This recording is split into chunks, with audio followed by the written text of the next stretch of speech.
people, trans people belong here. We need trans people. We love trans people. Trans people belong here. We need trans people. We love trans people. Trans people belong here. We need trans people. We love trans people. Trans people belong here. We need trans people. We love trans people. Trans people belong here. We need trans people. All right. That's enough of that. I'm not gonna let the clip play out because, my God, it was cringy, and it just goes on and on for the longest minute in the video same thing history. over and over. I just realized we're not on Rumble. She just over and over and over again for like a long time until finally she's like, very Doherty. So she's I'm here for you. I'm here for you, trans people. Yeah, and that's in the Nebraska legislature, where fortunately her party's not in the majority, but in Michigan they are, and they are definitely there for. Well, I don't know if I would say they're there for trans people. They're there for groomers, is what they're there for. This House bill, we did an email about this today. House Bill 4087, allowing children to run away from home and get sex change surgery without their parents' consent. That had a hearing in the House Families Committee. I thought they said we were crazy and this was never going to happen. Yeah, no, it was just the whole the whole gay rights thing was just about getting out of people's bedrooms, wasn't it? Apparently, all those right-wing extremists were correct about something. Anyway, I'm sorry, folks, we're not live on Rumble tonight. I forgot to edit the stream link to Rumble, which you have to do every single time, unlike on Facebook and YouTube and Twitter. So I'll have to upload this to Rumble after the fact. Sorry, Rumble folks, you will be losing out, and you'll probably be wondering why we're not live. But I better text my Rumble fans. There's a couple regulars. We've had some streams that have had more viewers on Rumble than we've had on any other platform, and I love Rumble, but they got to get their tech game up a bit because there's things that just make it really hard to use. But anyway, how you guys doing? It's been a crazy past 2 weeks. I didn't do a stream last Sunday because there was so much else going on in the world, and I guess in my life in general, that we didn't have one. Beautiful event you guys had on Thursday. Really Thank you so much. Our Lincoln Day dinner. Yes, the Washington County GOP. We had our first Lincoln Day dinner in 4 years, if you can believe that. But remember, 2020 was COVID, and then the past 2 years was, well, let's just say a dark time in our county party's history. So it was our first Lincoln Day in 4 years. It was sold out. 200 people came. We had David Barton for a speaker. We had 7 tables of high school and college students at that event, which is like the most young people any Republican event has ever had ever. I think so, yeah. Yeah, and the food was amazing. The speakers were great. It was a great fundraiser. Mm-hmm. It was also a ton of work. It was, that's the way these events go. I tell people when we're talking about like how to fundraise, people like to do events because they think, an event will be fun and all this, but events are tons of work and tons of expenses and all that. But we pulled it off and made a big impression. It all went really well. So I'm happy with it. I mean, there's little things here and there. We had some microphone issues, which, that's the way that goes sometimes. There's always something. So, but no, it worked out great. It was good to see you. We had a bunch of lawmakers there. It was really cool. Yeah, we had a fun table. It was awesome. Lawless and all the. Yeah. Hey, Dan, good to see you, buddy. Yeah, that was great. Thank you, sir. I'm going over some of the chats now. Hey, Paul, good to see you again. Yeah. Hey, Dwayne. No, Dwayne Zantop is watching. Oh, Dwayne's watching too, us. But yeah. Jim Show says so long he couldn't stand apparently even the first 20 seconds of that video. It's painful to see, but we have to realize that this is how crazy these people are, and this is what they're actually doing when they have their hands on the levers of power. And it's real, folks. I mean, this is, we were talking about this. I mentioned this in the email. I'll pull it up so you guys can see this if you don't believe me. But this is the bill it was heard in committee last week, House Bill 4087. There's the sponsors there. And you've got one Republican on it, John Roth, by the way, from Interlochen. And then if you look at the fiscal analysis, it's a 3-bill package, one of which is sponsored primarily by John Roth. And here is the most important one. House Bill 4087 would create a new law to allow homeless youth or runaway youth access to health care without parental consent. And again, you have to understand, the Democrats believe that sexual mutilation, castration, sterilization, mastectomies, sex changes, puberty blockers, that's what they call trans-affirming care. That's what this bill allows. Also abortions, too. Well, this, according to the House Fiscal Agency, it claims this bill will not allow a homeless or runaway youth to consent to an abortion, but they're working on that one too, I'm sure. That'll be amended in committee. Yeah, we'll see. It could be. It really Yeah, could. well, why wouldn't it apply to them if it applies to every other individual, quote unquote, right? Yeah. And I mean, we can go through the bill. There might, I would be surprised if there's an express prohibition on it. But another thing, okay, yeah, there actually is. It does say this act does not authorize a homeless or runaway youth to consent to an abortion. Asterisk, they don't need to, because the Michigan Constitution's already allowed it.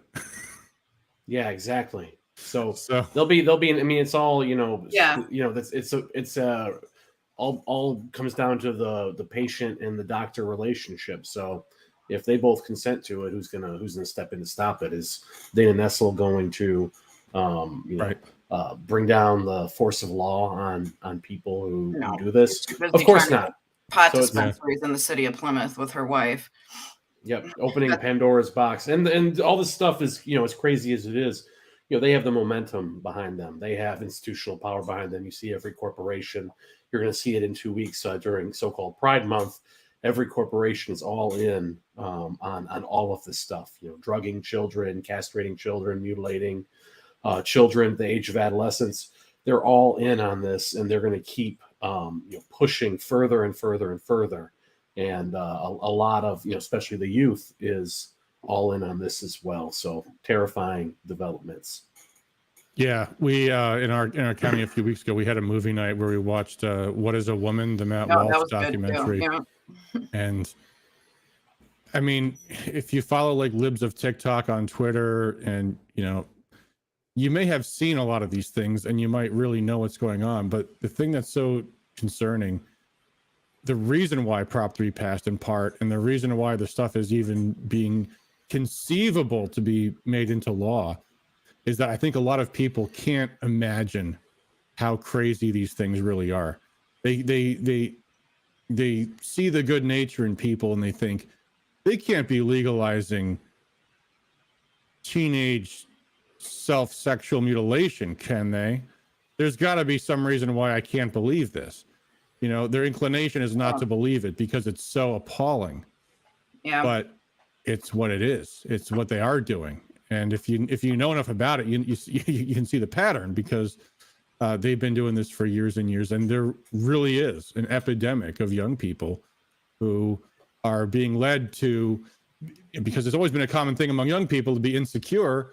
And especially now that they tell them, and also, by the way, you're part of you're part of an oppressive race, that this is their out. This is their way to be on the good side, is to be part of a minority, a growing minority.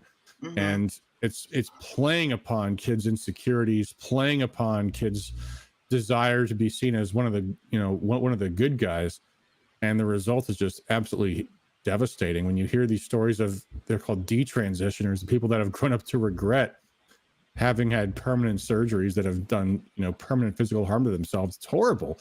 And it's just, I was writing this email today, and I'm just like, and writing this petition, I'm thinking, what more do I have to say? This is what the bill does. Isn't that insane? Is that enough? Do I have to really spell out any more than that, how nuts this is? But yeah, I mean, it's hard to believe. It's hard to believe. I mean, one of my state rep is in a swing district and sponsored this bill. And we're going to go after her about this. And you know, the challenge is, are voters going to actually believe that this is what she really did, even though it's provable that this is exactly what she did?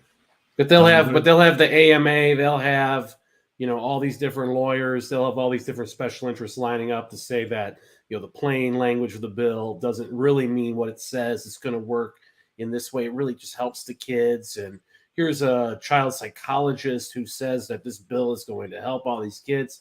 So there's a whole, you know, what I like to call the groomer industrial complex exists to normalize all this stuff and make it seem palatable in the eyes of the average person who never would support it under regular pretenses. So it's an uphill battle because the forces that are aligned against us on this are so massive, and you know they have all the momentum behind them. Yeah. By the way, Pam Bycraft mentioned we're not on Rumble. I know that, Pam, although now that you mention it, I do remember, I think there is actually a way that I can fix Rumble after the fact. So I will try to do that right now. I think there's some way I can do it, but it's very, very tricky. So I am trying to do that while at the same time also speaking off the cuff live. So in the meantime, Shane and Patty, please go on, but I am trying at this very moment to see if I can somehow resuscitate our Rumble stream, which I'm filling it right now. But I think filibuster. I'll filibuster. Go ahead. Please go ahead, Shane. Barry Doherty says the Michigan Catholic Conference supporting driver's license to 7,500 or 75,000 illegal aliens in Michigan. That shouldn't surprise anyone. I know, you know, the Michigan Catholic Conference. There's I think it's like the United States Association of Catholic Bishops. It might not be the exact name, something similar to that. All these different groups they're on the take. They're getting federal money to push these policies, particularly when it comes to illegals, when it comes to refugees. It's a glorified, you know, trafficking, human trafficking service where they are given money to aid, you know, these, you know, refugees isn't really the term that should be used. Economic migrants from, you know, different areas, you know, areas of like Somalia, Sudan. That's why you see, Minneapolis being overrun by Somalis. You see, Sudanese in Nebraska and Omaha getting in gang warfare. I think there's a lot of Somalis in Maine. You know, Maine is not diversified enough, so let's send them thousands of Somalis from a war-torn area. And if you look into how these, whether or not these refugees, these migrants are vetted, or what's the process that goes into it, you look at what's going on in the United Nations. You know, they will bribe people, they will switch out case files. Everyone is on the take. You know, there's pedophilia that runs rampant, child abuse that runs rampant in the UN, and the UN is basically the overseer of this global program. So the UN oversees this program.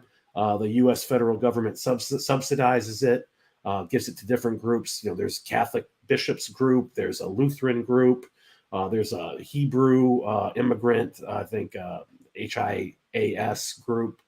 That's Jewish that does it. So every different, major religion, has a front that they're running all this money through it so they can traffic in refugees from dangerous areas to weaken our country and destroy us. So if it's not the transgender, poisoning of the children and the psychotic, demonic stuff there, then they're going to overrun you with people from sub-Saharan Africa, who probably that's how you get these stories of all the different.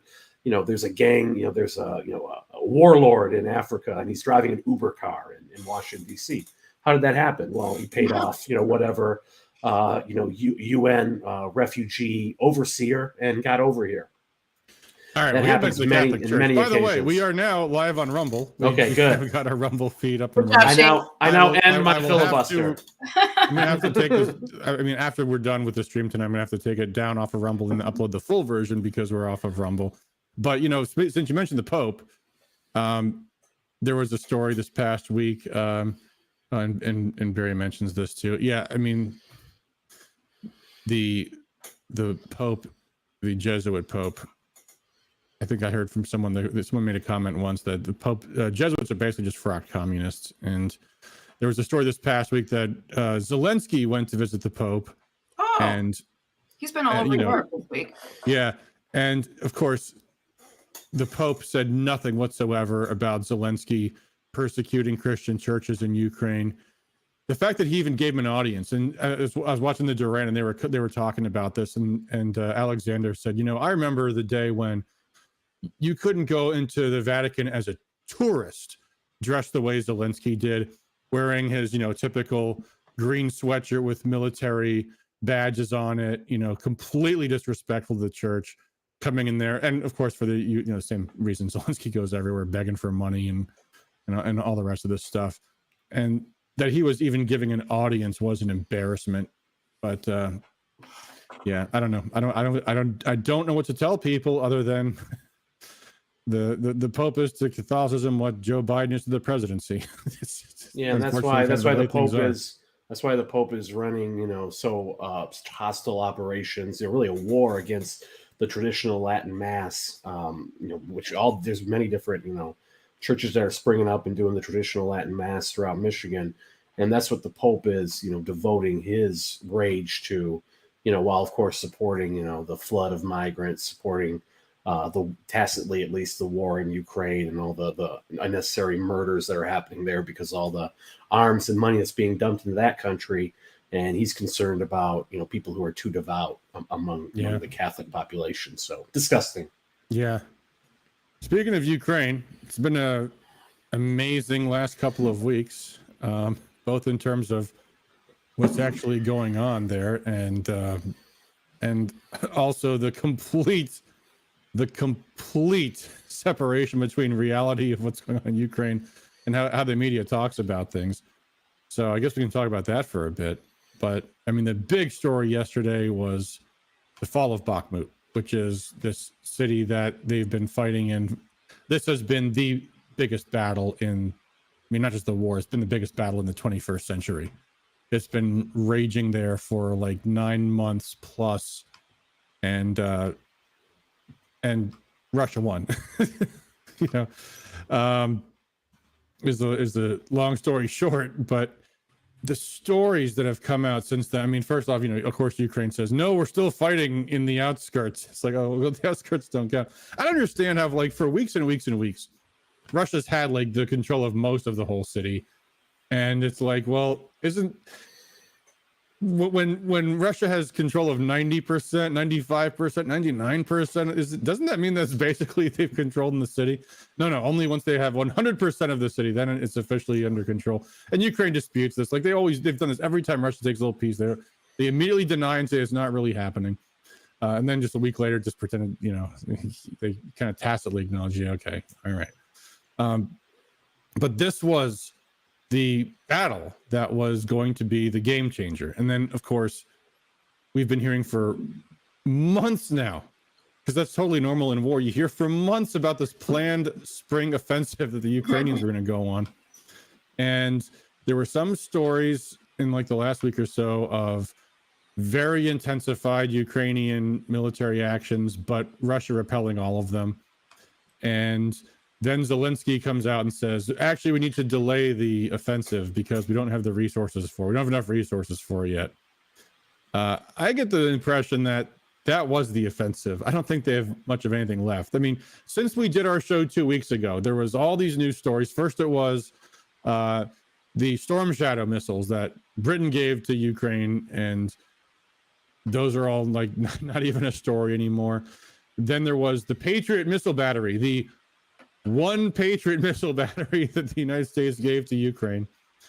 The story a few weeks ago, Ukraine says a Patriot missile shot down a Russian Kinzhal missile, which the Kinzhal missile is a hypersonic. So this was a big story because there is no missile defense for hypersonics. There's none. There's nothing in the world that can beat hypersonic missiles. And Ukraine comes out and says, well, parts of Ukraine came out and said, yeah, a Patriot missile shot down a Kinzhal. And then immediately the Ukrainian air defense official said, no, that's fake news. That did not happen. That's crazy. And then Oh, like a few days later, Ukraine now says, "Oh, yes, we've shot down 6 Kinjal missiles with our Patriot system."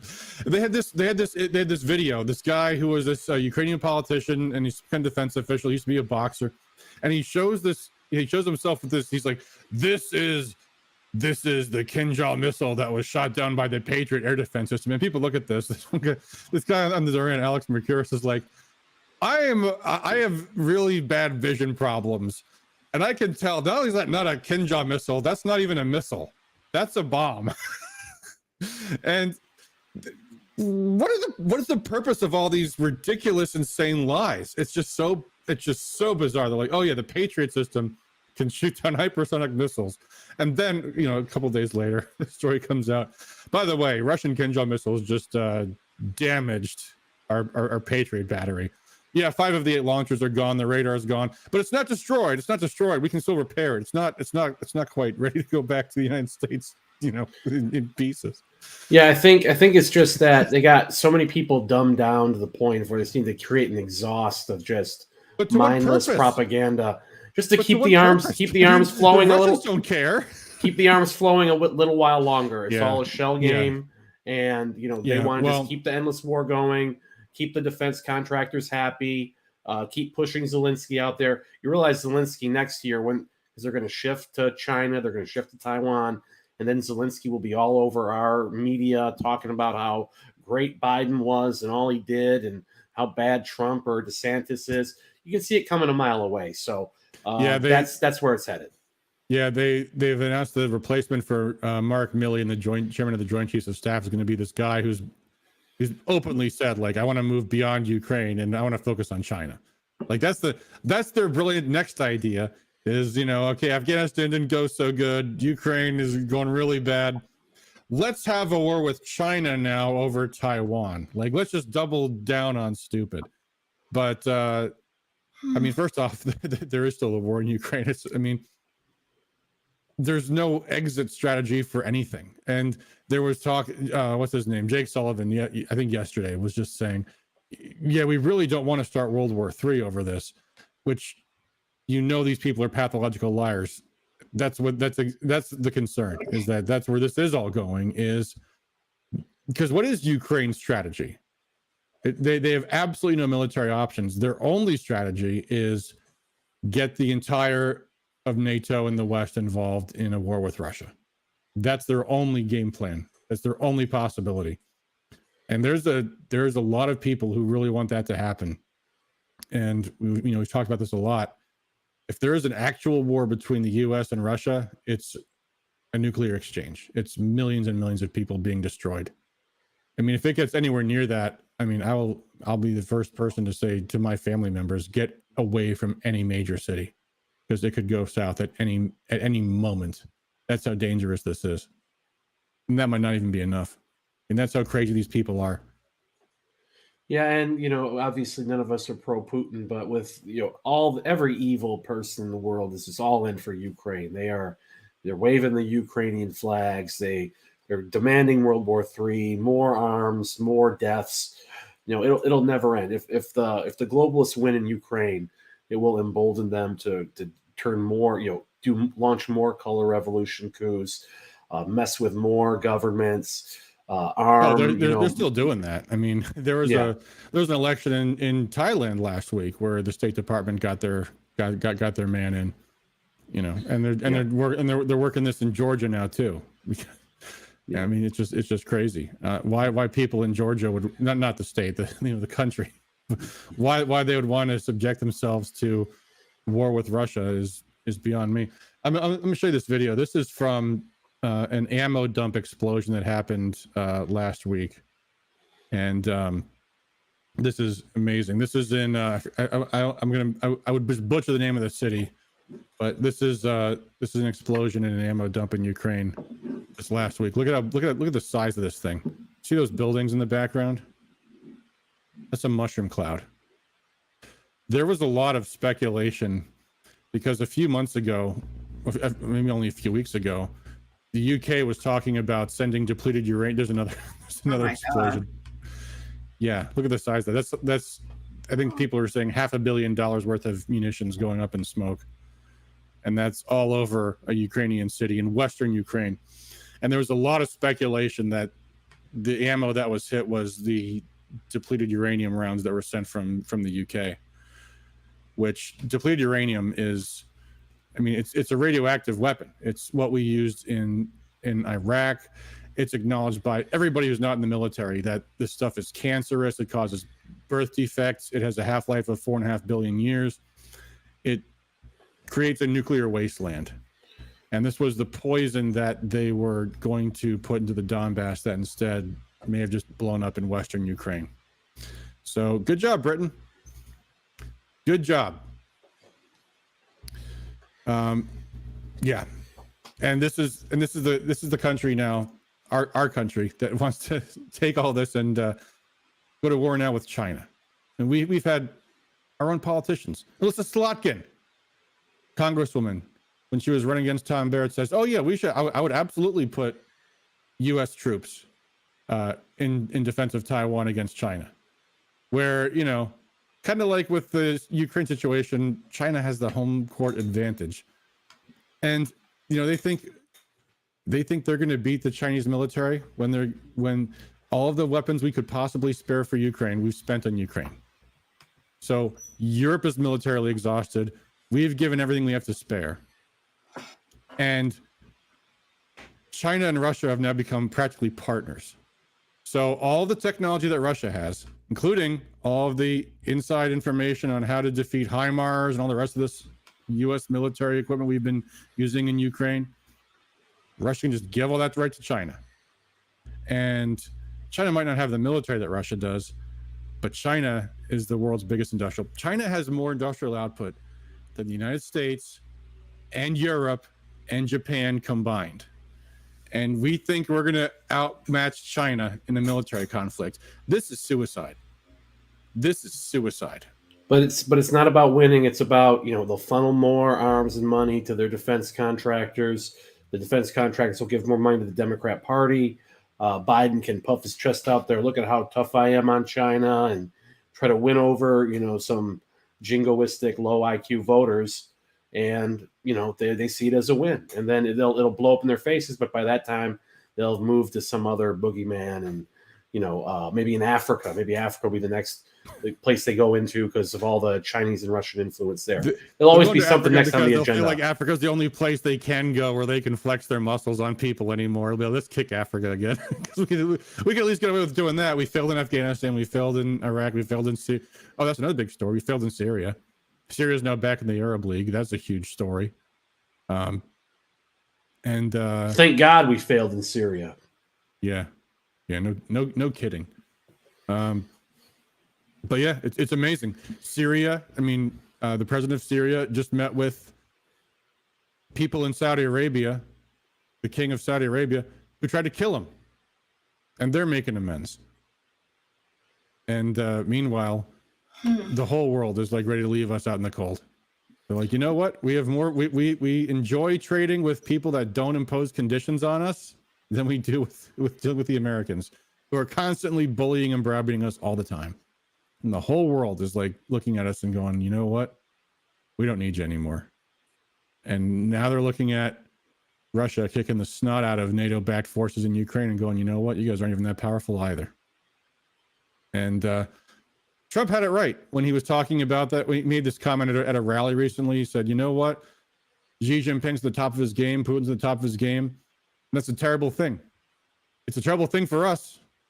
It is. It's a terrible thing for us. Because we're not going to regain this standing in the world, not for a long time. And these people are just doubling down on stupid, and the result's going to be the complete downfall of the West.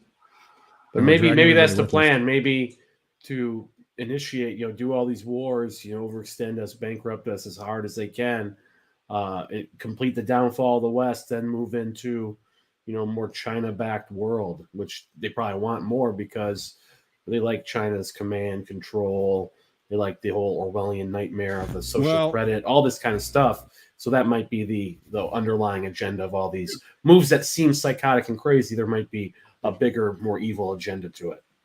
I don't see. Here's why I disagree with that, because I think ideologically they're with China, sure, and they had no problem taking Chinese money all the time, Biden and Clinton and the rest of them. But they're also neocons. They're also, they're also Nazis. They're ethno supremacists. They look down at everybody else in the world. They might agree with China ideologically, but they still will hate China because they're Chinese.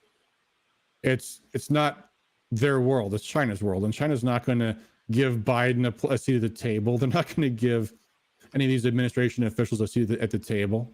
So I mean, I don't doubt that the jingoism they have towards China right now is born out of a real hatred, because they do view China as a threat. It's a threat to their hegemony, not because they're communists. They're not much different from the Biden people in that way, but because they're others. Because they're not towing the party line. I mean, they were fine with China until China started being friendly with Russia, and then all of a sudden they're like, oh, now we got to go to war with China. That's their MO, and it's not going to go well. It's not going to go well for them. But yeah, that odious communist ideology of China. I mean, that is like I said, that's what Trump was saying. Is what a tragedy it is that communism is being allowed to succeed. If freedom broke out in China, that'd be the biggest threat to this country there ever was, because they have way more industry. They have 1 billion plus people. If China was free, they'd be an economic powerhouse and it would devastate us. We probably like China the way they are, but now they're beating us even with that handicap, because we've become more like them, not because they're so much worse than us. It is pretty wild. Anyway, should we leave this foreign policy stuff aside? We got lots of hot goss to talk about going on at the state level again. So I don't know where we want to start. Should we start with we've had a very strange case of the anonymous shit stirrers these past few months, a group called MIGOP Watch. And if you've been getting their emails, you know what I'm talking about. If you haven't been getting these emails, they've been sending these to all of the Republican precinct delegates, and it's constantly just attacking Christina Caramo, which, for those of you who watch this show, you know I'm not a fan of Christina. I've criticized Christina plenty of times, but this is a criticism of a different kind. First off, it's an anonymous source, and secondly, the motivation is very strange, very unusual. So they've been doing all these weird attacks on the MIGOP in general, and it's all completely anonymous. And it's like, here's Christina being a complete screw up there, and here's Christina being and it's like, whose axe is being ground here? What's going on? What's this really all about? So I think I may have solved the case. So let's look at some of these emails. There's a couple that came out this past week. So first off, they have this email that came out called "From the Hate Mail Pile," and it's And so, hold on, let me pull this up. I don't like getting these emails. You know, I used to get these emails. They took me off, I think, because I was talking about them on the stream. I think I talked about them once or twice on the stream. So they took me off their email list, even though I didn't unsubscribe. But people forward them to me, so I still see what they're saying. I still see what they're telling the precinct delegates. So let's tell you what. Let's have a look at this email. This is not the newest one, but it came out this week. And let's see if we can figure out who might be behind these things. So here's the first email. I copied and pasted in my Word, so it's not showing, you know, my email and stuff on the screen. But here's this email. This is a response that they put, and again, they forwarded this to the entire, their whole list, whoever that is, which presumably is precinct delegates, and we'll see why I say that, because they announced very much at the end about who they're targeting. So first they say, Hima R writes, and this is quoting from someone named Hima. We know someone named Hima. There might be another person named Hima, but there's probably someone named Hima who is the 6th district chair. But they're quoting her, which, by the way, folks, when you get anonymous emails from trolls, don't respond to them, because this is what they end up doing. So according to them, I should say, I can't say Hima sent this. This is what they are claiming Hima sent, but this is what they wrote. Hima R writes, I have a few questions for you. One, how much money did your organization raise? So this is, again, keep in mind, the context of this is they've been just assailing Christina Caramo and the state party for the past several weeks or months. How much money did your organization raise to support the MI-GOP under Karamo Pago or any other race for that matter? How much money did the new administration start off with? Do you know of any commercial business owners willing to lease their property for free to MI-GOP? We could help them get started with the physical office. Do you know of any attorney that's willing to file a lawsuit pro bono? Who is in charge of your organization so I can look up his or her campaign contribution in the past few years? And while I'm at it, I would also like to check their voting record in the past few years. Again, folks, this is why you do not email trolls. Because if this is what HEMA really sent them, they just did this. Well, let's read this sentence. I am sick and tired of people like you who have no plans to unite the party, but are busy doing otherwise. I consider all such people as Democrat plans to be weeded out of the Republican Party. I'm looping in my committee so we can collectively block your email unless you reveal your identity and have a meaningful debate. Regards. What an interesting sentence. Well, first, how do you mean? That's all I'm going to say. All right. Well, let me make a few things about this point. You can't collectively block an email. That's one thing. They're sending these all to individuals. So, I mean, I'd encourage people block this. Block these trolls because that's what they are. They're trying to manipulate your opinion. They are. I mean, she is correct. They do have no plans to unite the party. That's what this is all about. This is about dividing the party. Right. Well. And again, if you want to criticize Christina. Good. No. I criticize Christina on this show all the time, but I put my face on, my name on it. You can see, you can respond to me. So here's these non-answers, and it's all just a bunch of gibberish. I mean, there's nothing here whatsoever to answer any of this, but this goes on. Mary M writes, sour grapes, sore losers. Are you wiser hirelings, ankle biting those who won because of his failures? Where is the unity? Where's the support for constitutional values? Did the big donors let Gretchen and her minions win? Show your faces. Well, again, this is why you don't email trolls, because they're not gonna say, okay, I'll do that. They're gonna just straw man you. So I'll do is answer by attacking Christina again. And then Steve W, chair of some county party, says, tell us what you're about. Are you afraid to reveal who you're working for? It appears so. Well, we'll see who this person's working for. Christina's done more in 4 months than Weiser has done in 4 years. Time to get on board, get out of the way. Sore losers always complain, never do anything to resolve. And this goes on. This is actually the end of it right here. Robin writes, fess up, who are you? What happened to all that beloved transparency? And again, nothing whatsoever to say in response to that, but then they throw in this little line at the end. Thank you to MI Precinct First for making every precinct delegate's email so readily available and for free. And a special shout out to Check My Vote for making Christina's voting history public as well. What voting history? What does that mean? I don't know what that means. But the shout out to MI Precinct First for making every precinct delegate's email so readily available. Precinct delegates' emails are public records. If they put their emails down when they put it on their affidavit, yeah. If they put it on their affidavit, they're public records, and MI Precinct First published them. So let's see if we can figure out who's behind this anonymous group here, which has a fake address in Marquette. MI Precinct First, one of the only groups I would say whose organizational mission is something I've been saying for a long time. Focus on your precincts. What have we been saying on the show for the past 2 years? Focus on your precinct, folks. If there's anything you can do to save our state, focus on your precinct. Knock on doors. Get out, win your precinct. They're attacking MI Precinct First. Why would that be? So let me just ask you guys right now, before we even go into these details, who do you think is behind this? If you have to guess, would you think it'd be like a Democrat consultant or a Republican consultant? I'm going to say Republican consultant. Guess it's somebody on our side. Yeah, I Democrats 100% agree. On winning. They don't give a shit about us. Yeah, Democrats have better things to do. So probably someone from the consultant class. Yeah, who's on the outs. Democrats also don't need to be anonymous. So yeah, and just to show you, here's here's another email. Let me make a new article on this one. I'll just copy and paste this in so you can see. This is an older one they put out recently. The thing that really tips me off, this is clearly a Republican consultant, is the style. It's unmistakable. It's not the way Democrats talk. It's the way Republican consultants talk. So here, let me pull this up.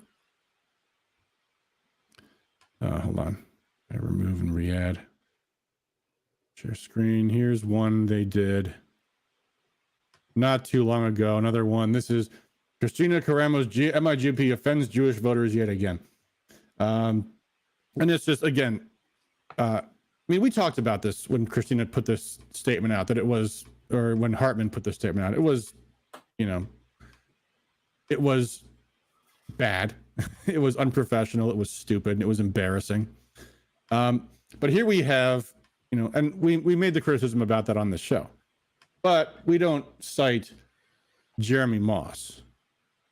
This is someone who's a Republican consultant who needs anonymity because they don't want to be perceived as what they're actually doing, which is serving the Democrats and attacking Republicans.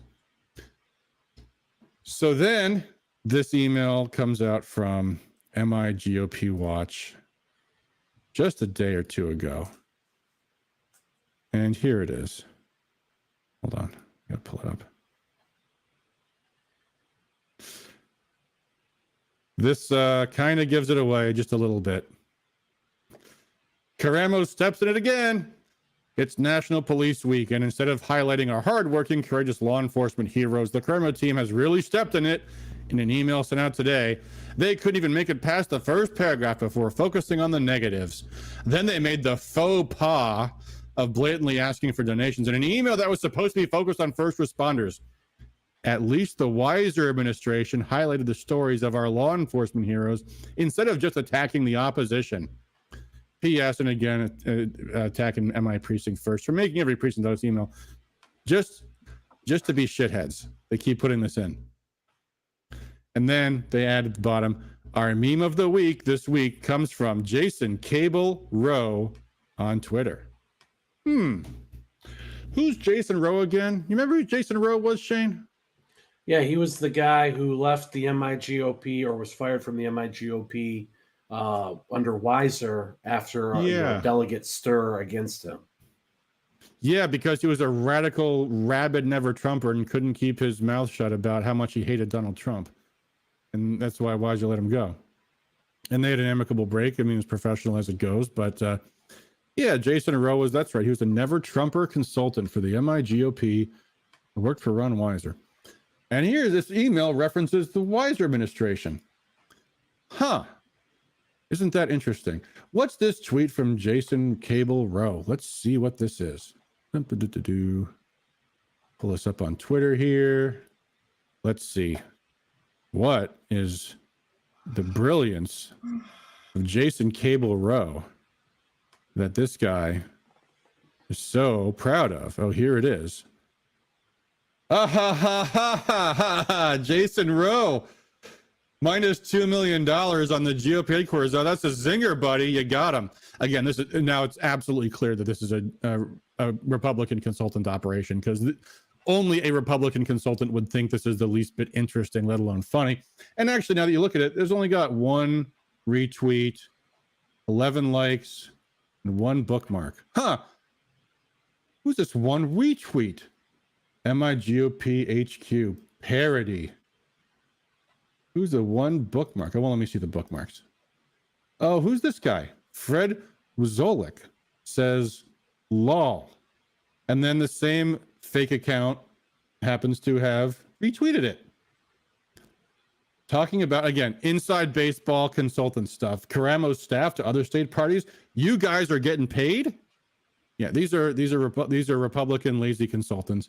And who's Fred Wuzolik? Oh, that's right. He worked for Unlock Michigan. What did Unlock Michigan do? Well, I mean, failed. Well, I mean, I'll give them props for at least running the proposal, running the citizen-initiated law to repeal the governor's emergency orders. But Fred was their consultant. I remember I saw him at all their news conferences. He was their spokesman. And who did they get all their money from again? Oh, that's right, Mike Shirkey and Ron Weiser. You know, I have a nagging suspicion this Fred Wuzolik guy might be the Might be the guy behind this MIGOP watch. Can't say. I don't know. Can't say for certain. But there's just something weird that the tweet of the week has only been liked by one real person in the universe, and that's Fred Wazolik. So there you go, folks. Hey, it could be wrong. Could be a DeVos guy. Could be, whatever. Could be a million people. You don't know. There's a lot of people, have their knives out, but that is kind of peculiar that he would like that tweet and seem to be really enjoy it. Donuts. Really enjoy it. At the end of the day, it's conservative Inc. It's the establishment GOP, and it's so fucking pathetic. Because I criticize Christina on the show for all these very same things. By the way, speaking of that, go to the Christina email, the one they were talking about. And then it just went negative. What was that all about? Let's pull up that email. Hold on, give me 1 second here, because that email from Christina, it was tasteless. It was, but where they say it went negative. Hold on, let me pull this up because it is just kind of funny. This is the email. Hold on, let's pull it up here. So the email, here we go. It has the MIGOP letterhead, and I gotta create a new Word doc to paste it in. So this is the email. Hold on. All right. This is the email that Christina sent out. This week is National Police Week, as our nation pays homage to those who gave their lives in the line of duty. Radical Congressman Rashida Tlaib and Cori Bush were the only two members of Congress who voted against recognizing and honoring fallen police officers. Remember that what MIGOP Watch, who's definitely not Fred Wazolik, says they went negative. What a terrible thing that what a terrible thing that Christina did, pointing out that Rashida Tlaib voted against recognizing and honoring fallen police officers. That's a great talking point, actually. Now, I think what is terrible about this is that it does go straight from we support our police to give us money, which is tasteless, tacky. Barely a step below what Republicans typically do all the time when they're doing their we honor our police stuff. But these are people desperate looking for attack lines, and they're nitpicking. Christina is she called out Rashida Tlaib for refusing to honor and recognize fallen police officers, which is something that, by the way, should be drawn attention to. Yeah, they're nitpicking and looking for every little thing and trying to capitalize on anything that they can. And the best thing about the Christina administration is that all these people are out on their ass and they don't have any funding sources, now. And also it kind of makes them have to show their true colors. So like you see the new grift, the Common Sense Party with David Trott and Jeff Timmer from the Lincoln Project. You better believe that a lot of the consultants who would usually be being greased over through the MIGOP will be involved in that now. And that'll just create more enmity for them and make it less likely for them to get jobs through the Republican Party. So that's definitely a good byproduct of the new MIGOP. Yeah. Allegan News says all political emails always end in how to donate. Well, almost all of them do. I agree with that. And usually I would agree that that's the smart thing to do. There's certain emails you can't do that in. Like, I work for Campaign for Liberty, and our emails almost always end in donate. The Happy Easter email doesn't. There's certain emails that you got, okay, this is for somebody else. When we did our email in support of Lucas Gerhard, we didn't add at the bottom, oh, and by the way, give us money too. No, because that email was about Lucas and supporting him. So there's certain times when your email shouldn't say give us money. One of those times is when your email is support the police. So yeah, it was one of many mistakes Christina's made. I'm not here to be Christina's defender here, but what this group is doing is all low, dirty, and intending to get people furious and in a very insidious way. So I don't know. I hope everyone just unsubscribes from them, honestly. We don't have to talk about them anymore, but they're still putting out their crap. So we're going to talk about what they're doing. So there you go. Anywho, got another interesting story. Well, Shane, you've got one. Let's talk about this. There's this group that I hadn't heard of till you mentioned it, and it looked to me like a story I've heard before from a bunch of different kinds of things, but you say this is something that's taking steam, picking up speed in the I'll say grassroots for right now. But what are you talking about here? What is this tactical civics thing?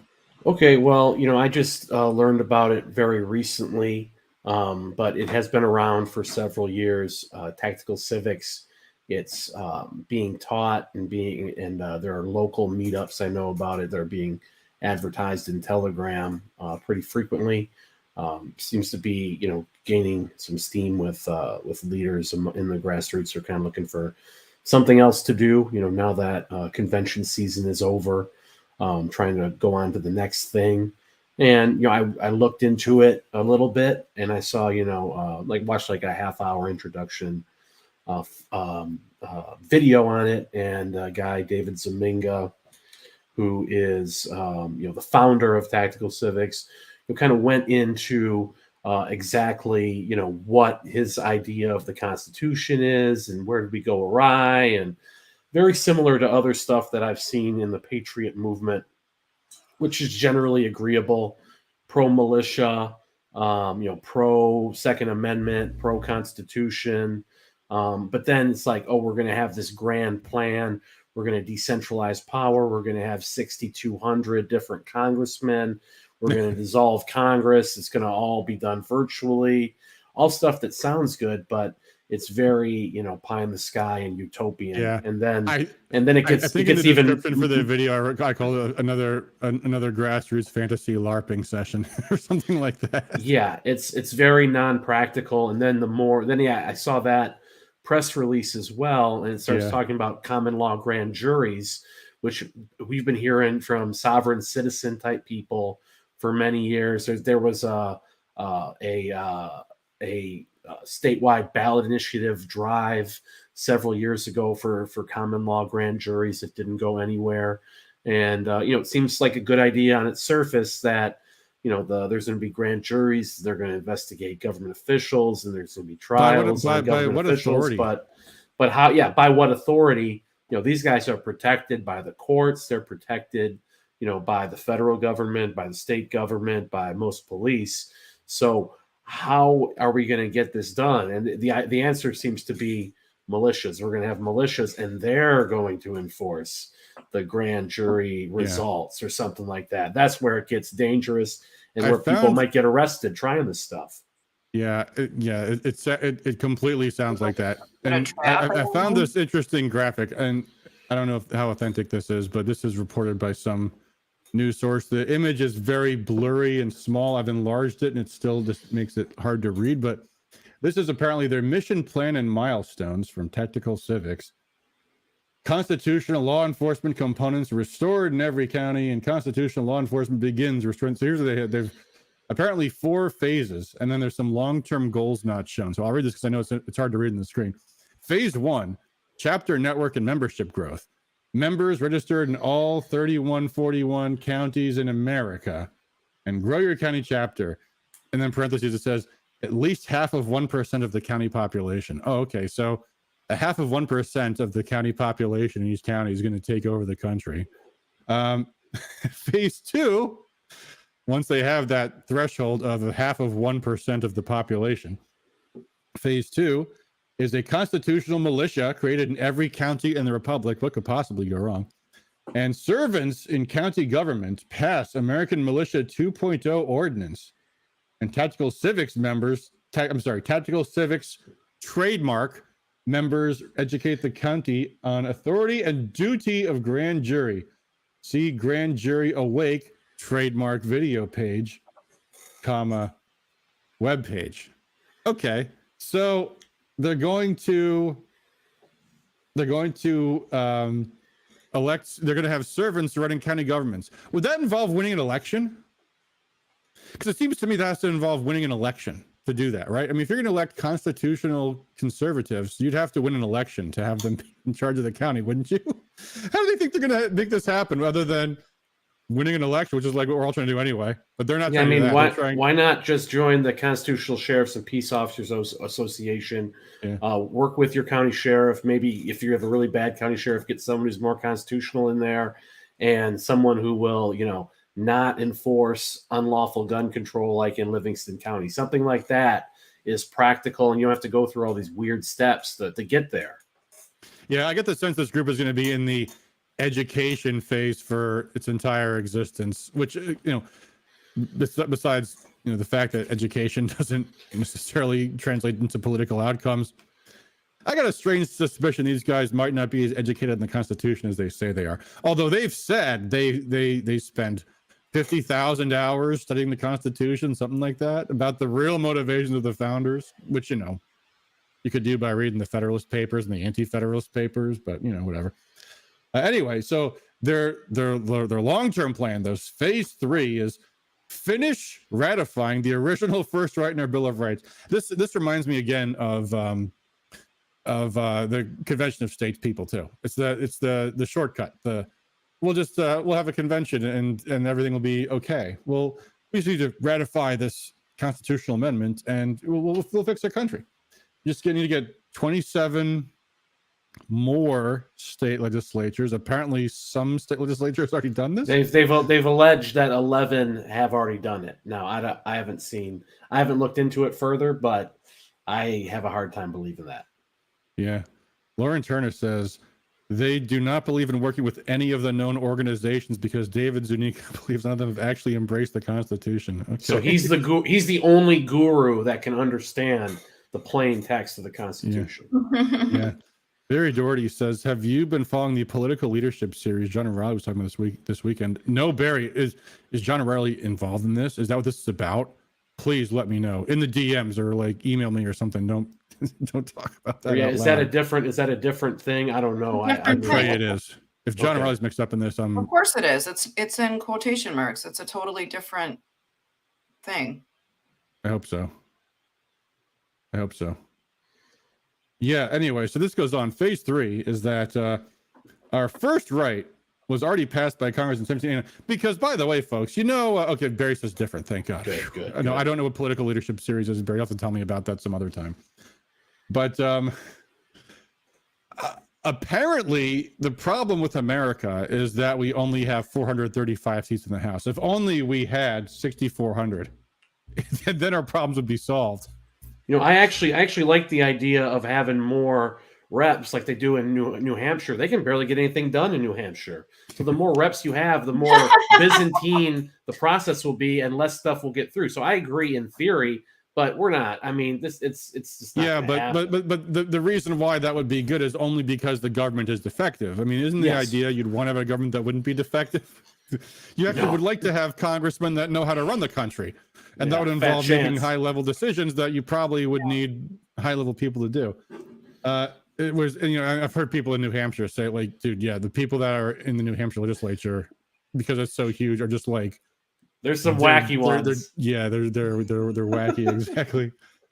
So he says, for the first time in 110 years, our 31,000 plus small towns will have a vote in the U.S. House and in the Electoral College, breaking big city control forever. Oh, wait a minute. Wouldn't the big cities have more representatives anyway? That doesn't even make any sense. But anyway, phase 2, question mark, phase 3, profit. Phase 4, our new representative Congress passes the Bring Congress Home Act, where we will have the big new representative People's House politically forces the Senate to join in enacting the Bring Congress Home Act, and all new freshmen running for small districts on our platform term limits and pay is 50% of current because districts are 1/15 as big. 50%, but districts are 1/15 as big. Okay, that makes a lot of sense. Well, we know how great term limits have done in limiting corruption in Michigan. Oh yeah. And militia and grand jury assure that our state and federal legislators obey the laws, especially the U.S. Constitution. Sure it will.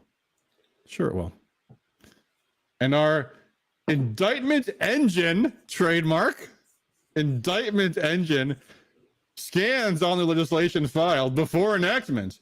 If it violates the Constitution or laws, the indictment engine, trademark, generates a felony presentment to the applicable grand jury of the sponsor and each co-sponsor of that proposed bill for felony conspiracy. Wow, okay, so their indictment engine, which I guess is AI, right? An AI will generate a felony indictment for you for introducing laws that they say are unconstitutional.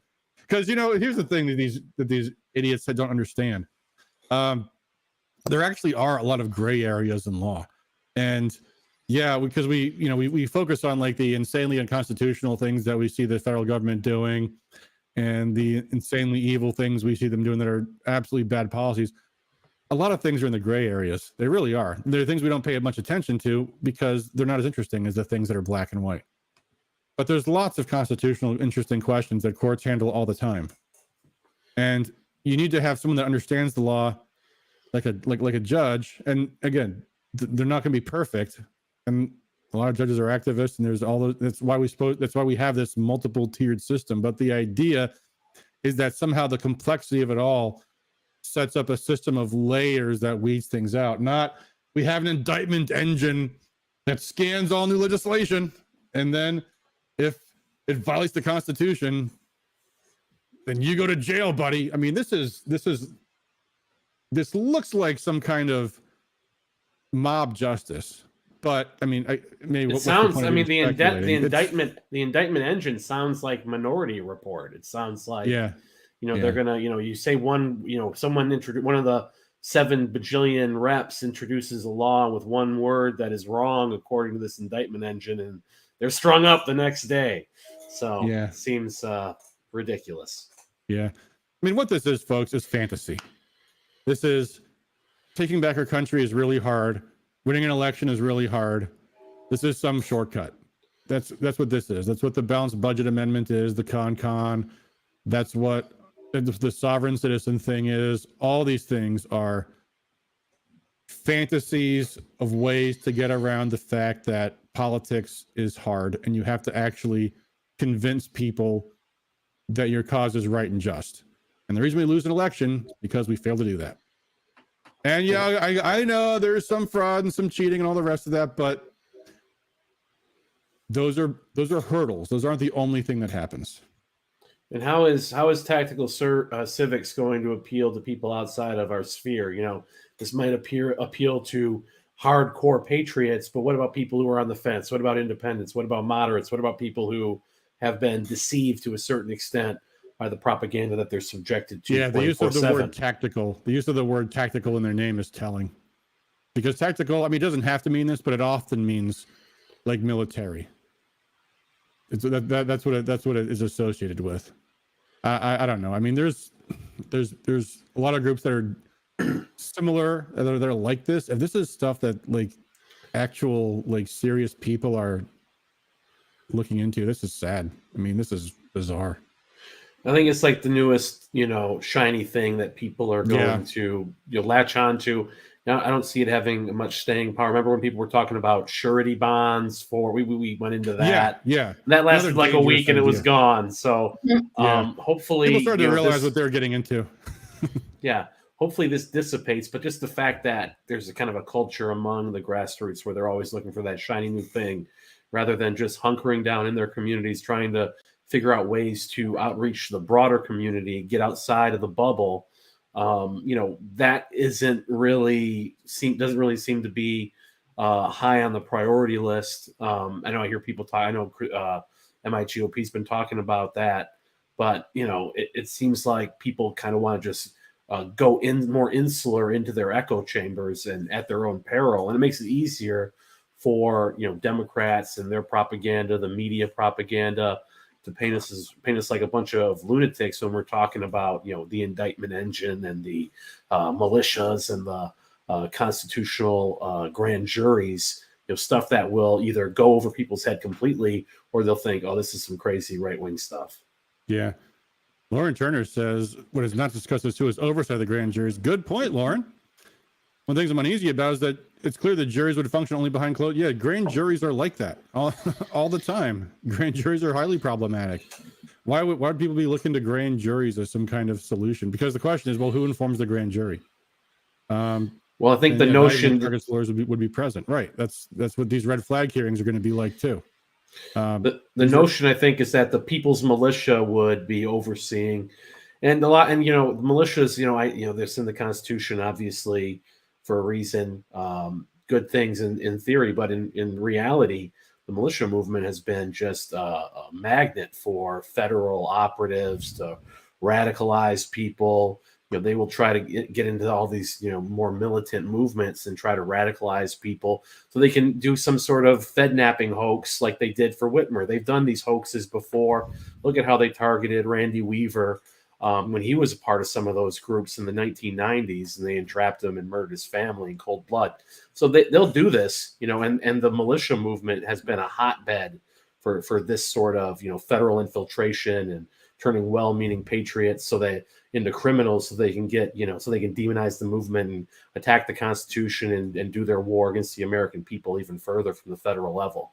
So this sort of thing is bad news for people who want to make a difference, because who knows what you might get roped into, and who knows who you'll be dealing with in these circles. Yeah. Anything not to do normal political activity, anything not to do knocking on doors and organizing your precinct, the thing that actually works. Precinct first, folks. Precinct first. That's a great slogan. Yeah, that's not sexy. That's not sexy work. That's not exciting, right? That's just fundamental. Yeah. Yeah, and another thing is, the left worked in the trenches. They did their long march through the institutions while, most of us had no clue what was going on. It started before probably any of us were alive. But, they started, in the 60s, 70s, long march through the institutions, community organizing, hitting these doors, decades without seeing any sort of tangible result, because they knew the end goal and they were that diligent. And now you're seeing society go up and turn upside down, and you're seeing the fruits of their labor be realized. We have to have that same sort of mindset. And it's not going to, it's taken decades for America to slide to this point. It's going to take many years for us to retake our country and reinstitute the Constitution and our freedom as we see it. There's going to be no shortcuts. We have to do the work. And you see all the different patriots who've taken over at the county, the district levels, and state GOP. You see that has been successful, but that power doesn't mean anything if you're not growing your organizations, if you're becoming more insular, if you're alienating people, if people are looking at the organizations and thinking, I don't want anything to do with that, then you might have those positions of power, but what are you accomplishing with them? Needs to result in more conservatives getting elected and more independents and moderates coming around and saying that's the Republican Party want to be involved in. Yeah, I mean, the reason why voters didn't overwhelmingly vote against Prop 2 and Prop 3 and Gretchen Whitmer last year was because they didn't know the truth about these things, and not enough people were telling it. There was a serious problem with, well, a lot of things, frankly, but fraud was a thing, but it wasn't the only thing. And the election would have been close if people were informed. And if you want to take back our country, folks, we have to inform and organize our communities. And if you do that, we win. And all the rest of this stuff is just, these are just traps. These are just seductive ways to get people to think there's some easy answer, some easy thing. Just not an easy fix. Yep. So anyway, so one other thing I want to talk about tonight is that we have seen a lot of motion happening now about the discussion on whether or not Michigan should have a designated presidential primary controlled by the Democrats at the date that they set, which is super early, so it'll disenfranchise the Republican national delegates. And people are starting to really talk about this. And Shane, I don't know if this is a debate or a discussion. Well, it says discussion. But we got this call coming up on Tuesday at 7. I'm going to have to reschedule the Watchdog. Maybe I'll make it an hour earlier for our weekly Operation Watchdog call. By the way, speaking of Watchdog, we're going over the budget. And we'll probably talk about that this coming weekend because the Democrats just passed their budget. So we'll talk about what's in it. And that'll be its own stream sometime very soon, probably this coming weekend. But anyway, so Tuesday at 7, there is a Zoom call. Is that right, Shane? That's what it says here. Yes, and I sent you the link for the Zoom call, so you can put that up too. But yeah, this is cool. the question: what's the deal with the Michigan presidential primary? So we'll have Dr. Rob Steele. He's the RNC committee man of Michigan. He said that, he knows the rules and he will go to the RNC and get additional information that he'll be kind of divulging on this call about the process. A lot of confusion about it and what the RNC is going to do. So all those questions will be answered. It'll be an open floor. I'll be there. You'll be there. We have 2 district chairs who'll be on there and other state committee members. So we'll have Hema. Where have I heard that name before? We'll have yes. No, that was Hema R that wrote that email, not Hema. Oh, yeah, a completely different person, I'm sure. Yeah. Okay, I just put the link in that on the screen there. tinyurl.com/GNP call 3. And that you can go there and register. And we already have over 100 people registered, so it's going to be a big call. Might go a little long, but I think we're going to ask a lot of good questions of Dr. Steele. I mean, what's the interaction? Or just more for listening, or are you going to anyone who has a question, they'll be answered. So I think Rob's just going to kind of go through his information. I expect this will take a long time because it's a lot of information. It's confusing for people. Yes, I've explained it, and people say explain it to me again because I still don't get it. There's a lot to unpack. The key is that the key is to convince the RNC to not penalize us, not our national delegates, if we keep the primary, right? Well, I mean, we'll see. We'll see what Rob has to say about that. Is that the RNC's policy? Who knows? It's completely logical to penalize us for something that was completely out of our control. I don't want to put words in Rob's mouth, but he basically, I think what he said at the 11th district meeting was basically that, the rules are the rules and they're going to be enforced. So, that doesn't make any sense. I don't, I kind of happy he said that because now let's either scrap it completely, like Adam says, or replace it with a caucus. Let's get rid of the open primary process for the choosing of presidential delegates. Let's take a shot at the horrible open primary process, and then when the Democrats have their primary, we'll be freed up to do what we want and support what candidate we want to there. Maybe RFK Jr., the vaccine skeptic. Yeah, well, I mean, okay, so if they move our primary up super early, my argument that we don't have a primary is that we should not allow the Democrats to control how we nominate our president. And the RNC should have that same logic, because if they say, okay, well, we'll allow Michigan to go super early because the Michigan Democrats made it that way, they're allowing Democrats to control the nominating process too. So I don't blame the RNC for saying no to that. Also, what do they care about Michigan? Yeah, but they're not penalizing the DNC. They're penalizing our delegates as if we had some way of stopping this from happening, which we did not. Well, it's no, illogical. No, it's not, because the thing is, it's important to the party that the states go in a certain order. I mean, there's a reason why they say we're going to have Iowa, New Hampshire, and South Carolina. Moved it. Right. Democrats moved our primary up extremely early. We didn't move it, but who's going to get penalized? Well, we would if we allow it. How can we stop it? Canceling the primary. That's not an answer. Yes, it is. How can we stop? No. How could we have stopped the date change? Oh, that we couldn't do. Correct. Time for Plan B. Yeah. You guys want the delegates picking everybody? Well, first of all, the delegates do pick the national delegates, period. They always do. The issue is, will the national delegates be bound by the results of the state-funded primary that Democrats will get to vote in and will vote in? And I'm of the opinion that we don't want Democrats deciding our nominee, and I don't think we want Democrats. I mean, if this goes through, Democrats will have set the date for our primary, then thereby setting the entire national calendar for the primary, and they get to vote in our primary. I prefer they don't have that control. We do get our delegates, and we free up the Republicans all over Michigan to vote in their primary and give them a taste of their own medicine. So that's my opinion. And I'd also say, as far, because the big argument against this is that they're going to say, well, but you're not letting the voters decide. Well, first off, there's no evidence the voters would do anything different right now anyway. The public opinion polls have Trump winning.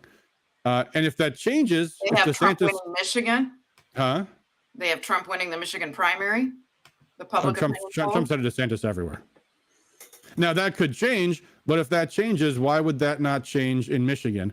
And the other question is, what makes Michigan different from every other state? You know, because like in 2008, 2012, the party bosses put Michigan's primary really early because Michigan was different from the other states, because Mitt Romney's dad was governor here. That was their intention, was to use the special situation of Michigan to benefit their candidate. Okay, well, that's not in place did the DNC take away Democrat national delegates from them? The RNC. No. You just said we did it. So back then, Michigan Republicans had the majority, and we moved the primary. So did the Democrats get penalized for something we did, like the flip of what's happening now? I don't know, but the Republicans penalized us in 2012. They took away half our delegates. In 2008, they threatened to, and only at the last minute did they change their mind and say, okay, you guys can be delegates. It's fine, because they didn't care. In 2012, they did penalize us. They took away half of our national delegation. The Romney people didn't care. They thought it was more important to them that Michigan go early, because that would give Romney an early win for the momentum in future states, that they didn't. They just shouldered the fact that we lost half our national delegates. That's what they did in 2012. The National Party did penalize the Michigan Republicans, took half our delegates away. Now they're threatening to take away 85% of our delegates if we go early. Okay, but in 2012, they penalized us for something that we did. Yeah, now we're penalizing exactly. for something that we didn't do. Yeah, but from the RNC's perspective, that's not their problem. Their problem is we want to have a certain order of states. We don't want because if we let Michigan go early, we will have to let every state go early. And then So lose the whole maybe process. the Dems will say, the Republicans are going to penalize. We should move the date back. Maybe they'll say that, right? Huh? Say it again? Exactly. No, I didn't follow you. Say it again. I know you didn't follow me because you're not following my whole line of conversation. Well, try it again, please. I forget it. I can't. Okay. Here's what I'm saying. The RNC has to have a policy of these are our guidelines for how we need states to go, and we don't want to have 25 states go super duper early, because there's a reason they have this staggering. It actually benefits the underdog candidates, because they don't have as much money, and then compete in all 50 states at once. They can compete in just 2 or 3 or 4. But if Michigan says we go early, whether or not it's whoever's fault it is, they don't want to have to apply that same logic to all the other states, because then otherwise what would stop every other state from saying, we want to go early. Where's Michigan to go early? Well, the Democrats did it. Well, so what? Why is that our problem, is what the other states would argue. And they have a fair point. Michigan's 2% of the national population. So the issue is we can get out of all this. We just send our delegates unbound, which, by the way, almost always at the national convention, by that time, there's only a presumptive nominee. And if anyone has delegates from another candidate, once the candidate drops out, the delegates are unbound anyway. So like in 2012, we had some delegates for Mitt Romney and we had some delegates for Rick Santorum. By the time we had a national convention, all the delegates for Rick Santorum were unbound because he dropped out. So the question is, what's the actual result going to be in the nominating contest? Well, if we go early like the Democrats would have us do, first off, we lose 85% of our delegation anyway, so it's like Michigan doesn't matter. Because to the extent that the nomination depends on the election of the national delegates, we just lost 85% of our delegates. So now Michigan's not in play anymore. So we lose almost all of our delegates, period. Whereas if we go on our own schedule, we still send all of our delegates unbound, but who are almost certain going to be supporting the nominee. And whatever's going to happen in the dynamics of the presidential race, it might be Trump, it might not be Trump, but there's no reason to think that the presidential race is going to turn on Michigan. There's no reason to. Why would it be Michigan? Why wouldn't it be any other state in the union where the course of the presidential race changes? There's no reason. So we have no reason to think that Michigan's going to make a huge difference in the nominating process. We're not going to, if we do it the Democrats' way, we lose most of our delegates anyway, then it definitely won't make much of a difference in the nominating process. On the other hand, if we don't have a taxpayer-funded primary, now we get to go back and meddle in their primary for once, which I don't mind doing at all, because I have a preference in the Democrat race myself, personally. Yeah, that part is appealing for sure. Yeah. So anyway, this is a discussion we're going to have. And so tune in Tuesday, 7 p.m. Let me put that back on the screen there. tinyurl.com/GNP-call3. By the way, someone else asked me to come speak at a debate in a few weeks. It hasn't been scheduled yet, but I'll let you guys know. But I'm glad people are talking about this, because this is a pretty hot topic. This is how we're going to nominate the president. And I think this is an opportunity for us to turn the tables on the Democrats in a big way, where they thought they were going to control our process, get to vote in our election. We can throw it right back in their faces. Say, nope, actually, we're going to vote in yours. Can they And cancel their? that's the bed they made. Can they cancel their primary too? They could, but then their voters will have to deal with the same thing that our voters would, which is complain that they were disenfranchised and blah, blah, blah, even though they probably really weren't, because the Democrat Party is not really a party. It's a cult, and they're going to vote for whoever the party bosses tell them to. But they'll whine about it. So they have no good answer. They have no good answer whatsoever.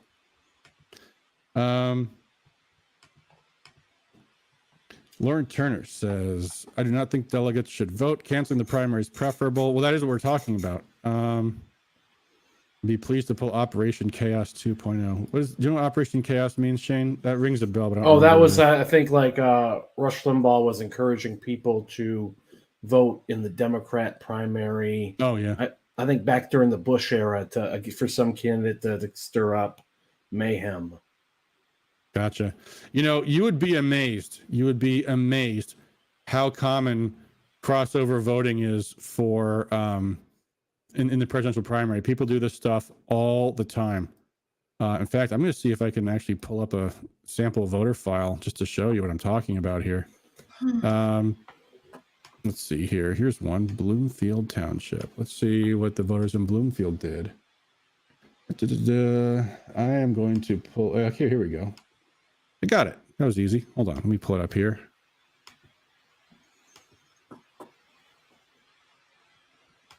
This is a voter file. One of the voter files you can get at rescuemichigan.com for your own precinct. We have them available for the entire state of Michigan. And here is a voter file. And here we have these 4 columns. Presidential primary 2008 ballot, presidential primary 2012 ballot, presidential primary 2016 ballot, presidential primary 2020 ballot. And let's just kind of scan through here. Let's see, you got an R and a D there, RRD, RRR. You've got R to D here, R to D here. You've got, let's see here, D to R in that one. We've got, let's see here, R to D. Anyway, I mean, you can just see. That messes with somebody's GOP score, though, doesn't it? Huh? Well, the GOP score is just a model that our voter data uses. It does. I mean, I remember seeing that. Yeah. But my point is, yeah, people cross over all the time. DRDD. So this guy voted in the Republican presidential primary in 2012, when Barack Obama was unchallenged, running for re-election, crossed over to vote in the Republican primary in 2012. And these are common. We see them all over the place, everywhere. R to D. And for Operation Chaos, R to for D, Operation Chaos, D to R. Daniel Wallace said it was voting for Hillary against Barack in 2008 to extend their primary. So that was, I guess, the genesis of Operation Chaos from Rush Limbaugh. Gotcha. Yeah, I see. There you go. So yeah, the point being, people cross over all the time. And what's the more likely scenario in 2024? If Joe Biden is not stuffed into a locker by the party bosses, he's the presumptive nominee, and they will see to it that way. That's why they made South Carolina the first Democrat primary, because James Clyburn's political machine will guarantee that once again. And if they do dispatch with Joe Biden and put someone else to run for the seat instead, guess what the Democrats are going to do? They're not going to nominate RFK Jr., they're going to do the exact same thing. The party machinery will kick into high gear. They will decide who their nominee will be. Maybe it'll be Hillary again. Who knows? They'll bring back the super delegates if they have to. Yeah. So the most likely scenario is that if there's any primary contest at all, it's going to be on the Republican side, and the Democrats will want to vote in it. We can prevent that. So who We can votes on prevent this? that. We can get our national delegates back. State party Huh? state party votes on this? No, the precinct delegates elect state delegates who elect national delegates.